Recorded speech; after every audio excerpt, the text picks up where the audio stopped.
राजस्थान के एक जंगल में प्रताप नाम का एक कबूतर राजा रहता था। उस कबूतर का एक पुत्र होता है जिसका नाम फुकरा कबूतर होता है। वह अपने पुत्र से बहुत प्रेम करता था और उसे किसी भी चीज की कमी नहीं लगता था। एक दिन फुकरा कबूतर अपने पिता प्रताप के पास आता है और कहता है, पिताजी, मैंने सारे फल खा लिए हैं, लेकिन मैंने आज तक एक फल नहीं खाया है जिसका नाम सेब है। वे मुझे अब खाना है। फुकरा कबूतर की यह बात सुनकर प्रताप अपने नौकरों से कहता है, फौरन मेरे पुत्र के लिए फल मंगवाया जाए।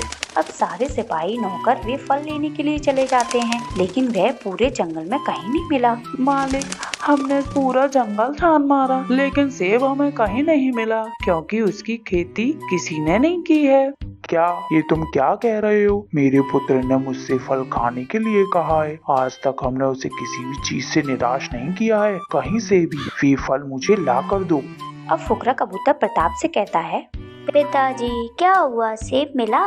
बेटा, तुम निराश मत होना, मैं तुम्हारे सेब का इंतजाम करता हूँ। तभी प्रताप का नौकर कहता है, मालिक, आप बुरा ना मानो तो पूरे गांव में ये ऐलान करवा दो कि जो सेब ला कर देगा आप उसको इनाम दोगे। नौकर की ये बात सुनकर प्रताप पूरे जंगल में ये ऐलान करवा देता है कि फुकरा कबूतर को सेब खिलाने पर बहुत बड़ा इनाम मिलेगा। यह खबर पूरे जंगल में फैल जाती है और वहाँ दूर दूर से कबूतर और चिड़िया इकट्ठे हो जाते हैं। तब टूनी चिड़िया अपने बेटी के साथ राजा के दरबार आती है और कालू कौवा भी राजा के दरबार पहुँचता है। चिड़िया राजा से कहती है, मालिक, हर चीज का एक समय होता है, उस समय के साथ साथ फल उगाए जाते हैं। यह बात सुनकर फुकरा कबूतर को बहुत तेज गुस्सा आ जाता है और कहता है, पिताजी, मुझे कुछ नहीं सुनना, मुझे सेब खाना है। लेकिन तभी टूनी चिड़िया कहती है, बेटा, अगर आपको सेब खाना है तो आप 1 महीने का इंतजार करिए, मैं आपको 1 महीने के अंदर सेब ला कर दूंगी। यह बात सुनकर फुकरा कबूतर कहता है, ठीक है आंटी, मुझे आपकी बात अच्छी लगी, मैं आपको समय देता हूँ। तभी कालू कौवा कहता है, मुझे भी आप 1 महीने का समय दीजिए। अगर जो अच्छा फल ला कर देगा आप उसको ही इनाम देना। कालू कौवा बहुत ही चतुर और चालाक था। वह चाहता था कि सारा इनाम उसको ही मिले। अब टूनी चिड़िया अपनी बेटी टाइनी चिड़िया के साथ खूब मेहनत करके बाजार से बीज लाकर उनको उगाती है और उन पेड़ों का बहुत अच्छे से ध्यान रखती है। वही कालू कौवा यह सोचता है कि मैं उस चिड़िया के सारे सेब चुरा कर ले जाऊंगा।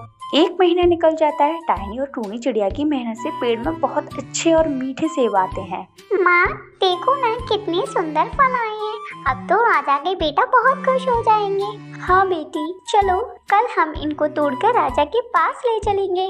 वह दोनों अपने घोंसले में चली जाती हैं।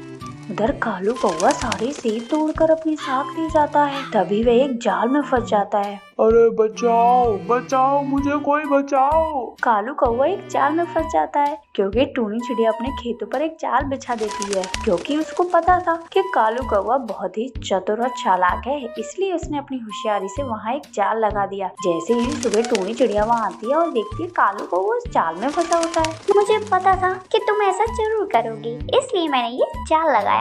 अब टूनी चिड़िया राजा को महल से बुला कर लाती है और कालू कौवे को रंगे हाथ पकड़वा देती है। पूरी सच्चाई जानने के बाद राजा कबूतर कालू को अपने नौकरों से पिटाई लगवाकर उस जंगल को छोड़कर जाने की सजा सुनाता है। और अब टूनी चिड़िया वह सारे फल फुकरा कबूतर को दे देती है। फुकरा कबूतर फल खाकर खुश हो जाता है और टाइनी चिड़िया और टूनी चिड़िया को बहुत सारे कीमती उपहार मिलते हैं। इसलिए फ्रेंड्स कहते हैं, सब्र का फल हमेशा मीठा होता है।